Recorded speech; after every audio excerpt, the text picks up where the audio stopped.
Fala galera, Carla Bernardo, tô aqui para compartilhar com você o meu devocional diário e te provar que uma xícara de chá e 15 minutos de estudo bíblico podem transformar a sua vida. Livro de Lucas, capítulo 19, versículos de 11 a 27. A parábola das 10 minas. Gente, eu preciso confessar para vocês que a quinta série que habita dentro de mim, toda vez que ouve esse nome, das 10 minas, pensa, e qual é a parábola dos 10 manos? Ai, que piadinha infame. Eu queria muito ser uma pessoa engraçada. Meu marido é muito engraçado, ele conta piadas ótimas. As minhas são sempre péssimas, assim, por isso que vocês não as verão por aqui. É que essa aqui eu não resisti. Bobagens à parte. Vamos lá para o nosso estudo de hoje.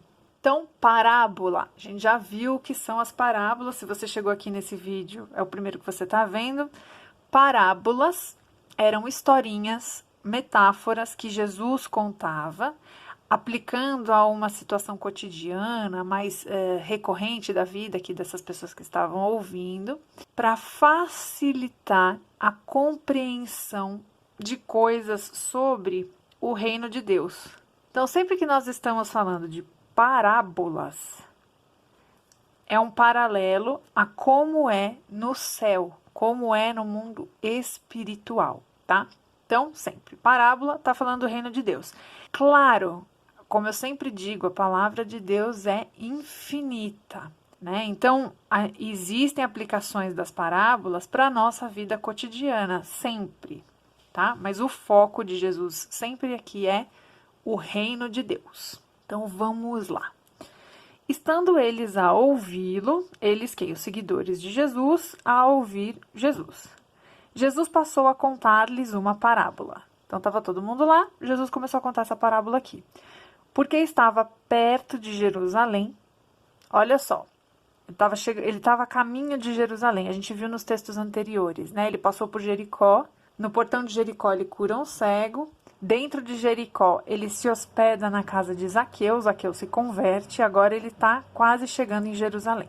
E o povo pensava que o reino de Deus ia se manifestar de imediato. Então, por que ele começou a contar essa parábola? O texto conta pra gente.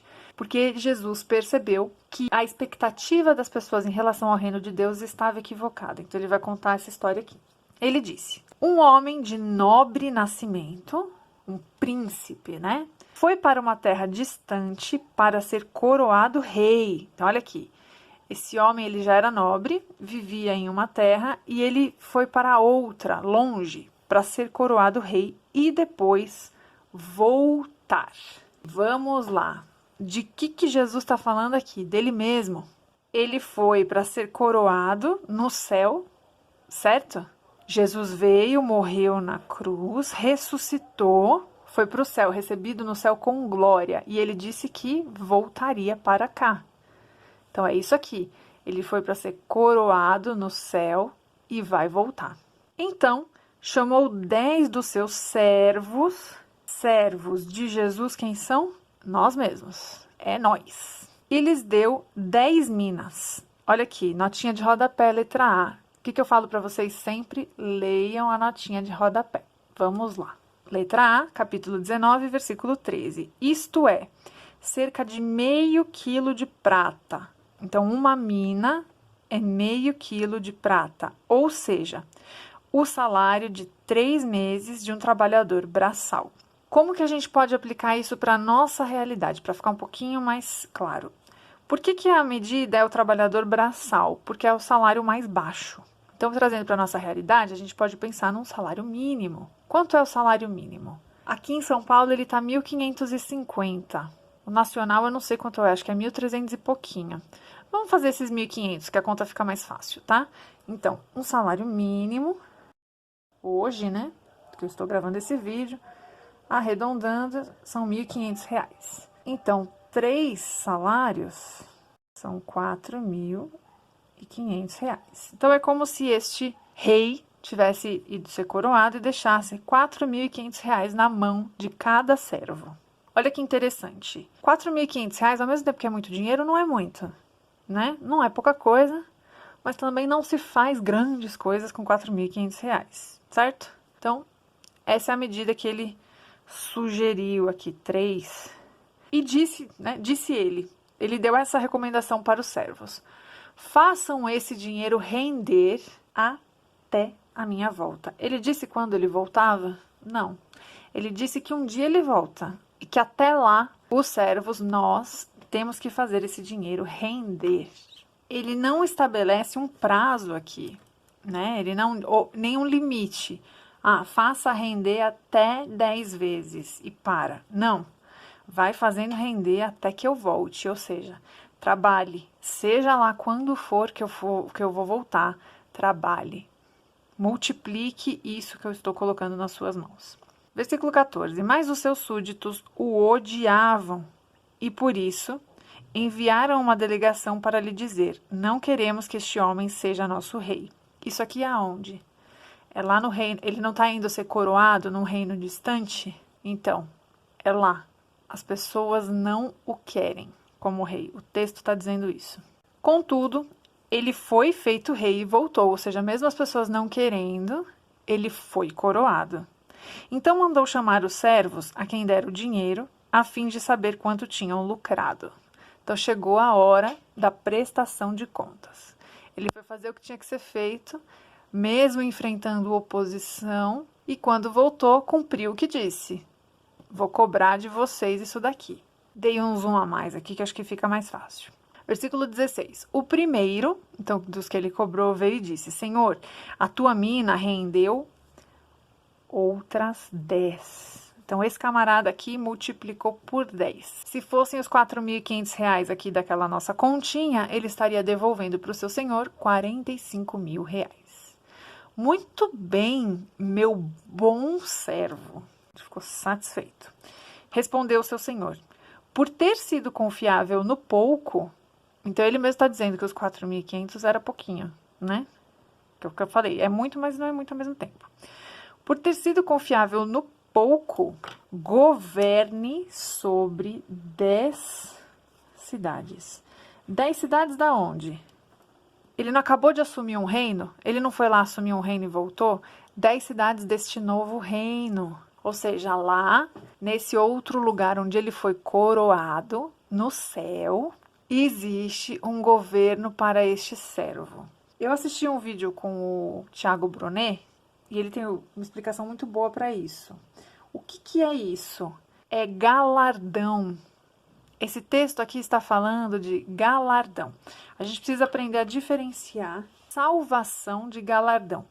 Estar no céu é uma coisa, é salvação. Ninguém está discutindo aqui. Todos os servos são salvos. Todos esses servos vão para o novo reino com esse Senhor, tá? O que a gente está falando aqui é de recompensa. Então, Jesus está deixando muito claro que o que a gente faz aqui nessa terra para o reino de Deus vai gerar para a gente uma recompensa no céu. Que recompensa? Ninguém sabe. A Bíblia trata como galardão, a gente não faz ideia do que seja, mas ele nos dá a entender que no céu vai existir uma hierarquia, vai existir um sistema de premiação. Então, por exemplo, quando Jesus é crucificado, um dos ladrões se converte ali, né? Que Jesus fala para ele: ainda hoje estarás comigo no paraíso. Não é isso? Então, aquele ladrão foi salvo? Foi salvo. Ele foi para o céu? Glória a Deus. Ele se livrou do inferno. Agora, esse texto nos conta que a recompensa desse ladrão no céu não será igual, por exemplo, à recompensa do apóstolo Paulo. Quanto Paulo fez para o reino de Deus? Quanto Paulo acrescentou e trabalhou e multiplicou as minas que foram colocadas na mão dele para o reino de Deus? Quanto o ladrão da cruz multiplicou? Nada, ele não teve tempo, ele morreu. Graças a Deus, ele se livrou do inferno. Isso é a parte mais importante. Mas aqui esse texto está nos contando que existe sim um sistema de recompensa após a morte. E aqui é o que Jesus está falando, o rei, né, da parábola. Nesse meu novo reino, onde as pessoas não me queriam, mas eu assumi mesmo assim, sou o rei, eu vou te dar o governo de 10 cidades. Você multiplicou por 10, vou te dar governo sobre 10. Ou seja, existe uma proporção. Vamos ver os próximos. para vocês entenderem. O segundo veio e disse: Senhor, a tua mina rendeu 5 vezes mais. Olha o que o Senhor responde. O Senhor respondeu: também você encarregue-se de 5 cidades. Ele não comparou. Nossa, ele fez 10 e você não fez nenhuma. Multiplicou. Você aumentou o que eu pus na sua mão. Então, parabéns. Então, isso aqui, gente, não é para ficar se comparando. O rei, Jesus, não fez isso. Nossa, se fez 10, por que você fez só 5? Não, se você multiplicou, tá ótimo. Também você encarregue-se de 5 cidades. Ou seja, vai ter galardão para você que multiplicou por 5 também. Então veio outro servo e disse: Senhor, aqui está a tua mina, os 4.500 reais. Eu a conservei guardada num pedaço de pano.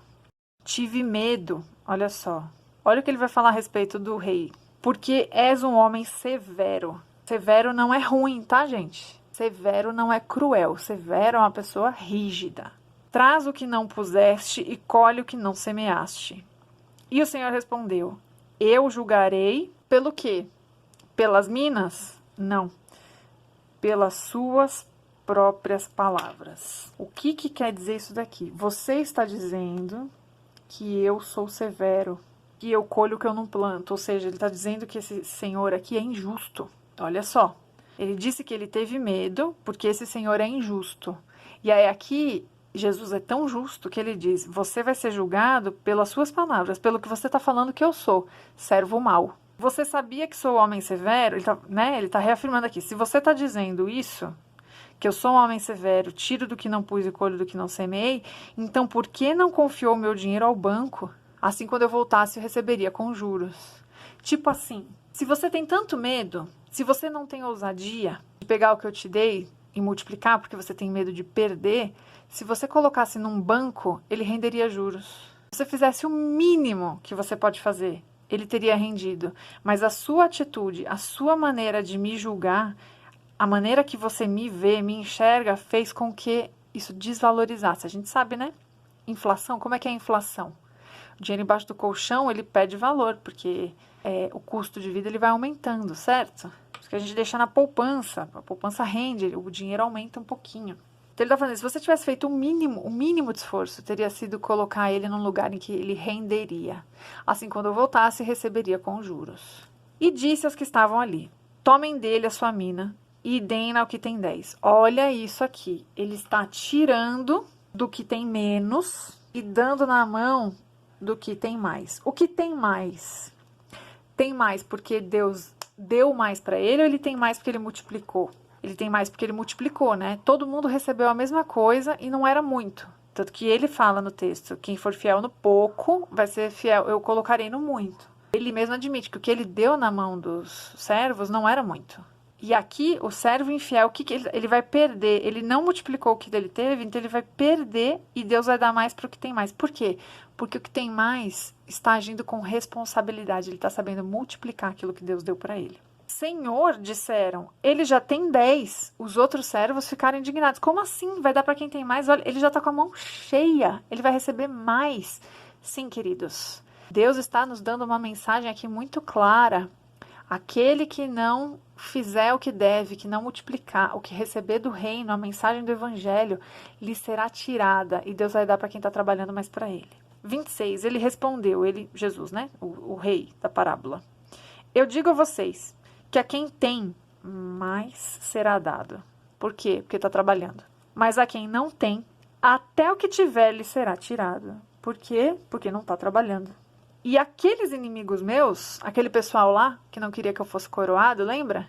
Os que rejeitaram Jesus, os que não quiseram Jesus, que não queriam que eu reinasse sobre eles, rejeitaram o reino, o governo de Jesus. Tragam-nos aqui, matem-nos na minha frente. Gente, vamos lá.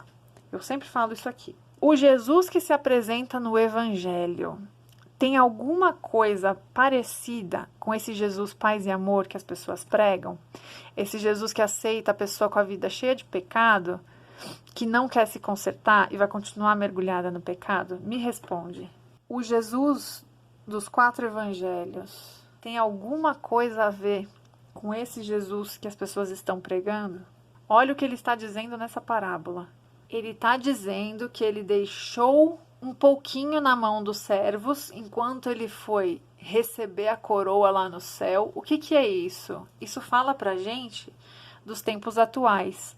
Entre a crucificação, quando Jesus é crucificado, tem os servos e ele vai receber a coroa. Então, da crucificação até os tempos de hoje é o que se passa aqui nesse texto. Nós somos os servos e recebemos do Senhor uma porção do evangelho, né, que seriam as 10 minas. E o que a gente está fazendo com essa porção, com essa pequena porção que a gente recebeu? Como você está trabalhando com essa porção vai definir o tamanho da sua recompensa quando Jesus voltar, ou quando você morrer, né, o que vier primeiro. Se você morrer hoje, Jesus volta para você hoje. Essa parábola é muito parecida com a parábola dos talentos. Mas olha que interessante, o Matthew Henry fala aqui no comentário bíblico dele. Eu tenho falado bastante para vocês desse comentário bíblico porque eu estou usando ele, é muito legal, muito interessante. Recomendo que vocês tenham. Ele é um comentário do livro todo de Lucas, versículo por versículo, na visão do teólogo Matthew Henry. Então é bem interessante, ajuda a gente a ter alguma compreensão sobre o texto. Se você quiser adquirir esse livro aqui, eu vou deixar aqui na descrição do vídeo o link de onde você encontra esse e a coleção inteira do Novo Testamento, desse comentário bíblico que é maravilhoso, recomendo. E ele falou uma coisa que eu não tinha pensado, olha só. Tal parábola é como a dos talentos em Mateus 25. Elas são bem parecidas, né? Não são iguais, são parecidas. Olha aqui. Aos que são chamados, Cristo fornece os dons necessários para o seu trabalho. E daqueles a quem ele dá poder. O poder são as 10 minas. Ele dá igual para todo mundo. O poder do evangelho é a mesma porção. Olha aqui. Ele espera serviço. Olha que interessante. A manifestação do Espírito, Espírito maiúsculo, a gente está falando do Espírito Santo, né? A manifestação do Espírito Santo é dada a cada homem para o que for útil. E como cada um recebeu o dom, que ele ministre o mesmo. A conta exigida assemelha-se à da parábola dos talentos, porque o que ele está exigindo? Que multiplique, tanto lá quanto cá. A diferença é a porção inicial, né? É mostrado também qual será o castigo dos inimigos declarados de Cristo, bem como dos falsos professos. A principal diferença é que a libra, ou seja, a balança, né, o peso da balança, a libra dada a cada um parece apontar o dom do evangelho. É essa parábola aqui. O dom do evangelho ele foi dado de maneira igual para todos nós. O mesmo para todos os que o ouvem. Mas os talentos, distribuídos de maneira diversa, parecem significar que Deus dá diferentes capacidades e vantagens aos homens, pelas quais esse dom do evangelho pode ser aprimorado de outra forma. Então, qual é a visão do Matthew Henry entre essa parábola e a dos talentos? Que o que o Deus espera de nós é a mesma coisa, que a gente multiplique aquilo que ele colocou na nossa mão. Mas que os talentos são dados de forma diversa. Tem pessoas que já nascem falam bem, cantam bem, pregam bem, né? Tem gente que já tem um monte de coisa. Tem gente que tem um pouquinho menos. Não importa, ele quer que a gente multiplique aquilo que ele colocou na nossa mão. E nesse texto, pelo que o Matthew Henry entende, e eu acho que faz muito sentido, ele trata do poder do evangelho. Então, o que são as 10 minas? Isso aqui, gente. Isso aqui que está na nossa mão. Foi dado de igual forma para todo mundo. Se você tem uma Bíblia aí na sua casa, o mesmo poder do evangelho que foi colocado na sua mão foi colocado na minha. Nós todos temos isso aqui. O que cada um de nós está fazendo com esse poder aqui?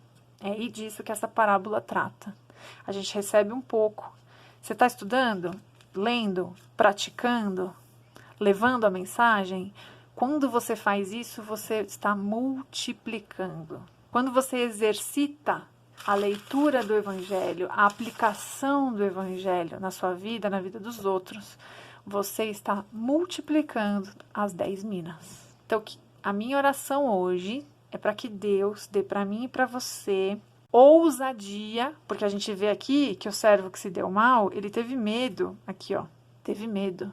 Então, que no dia de hoje o Senhor repreenda em mim e em você todo espírito de medo que tenta nos atrapalhar, porque a meta do diabo é essa aqui, que a gente fique travado, que a gente não desenvolva aquilo que o Senhor nos deu. Então, que hoje Deus te dê um espírito de ousadia, um espírito forte, corajoso, para que você leve o poder do Evangelho adiante. Que Deus te abençoe.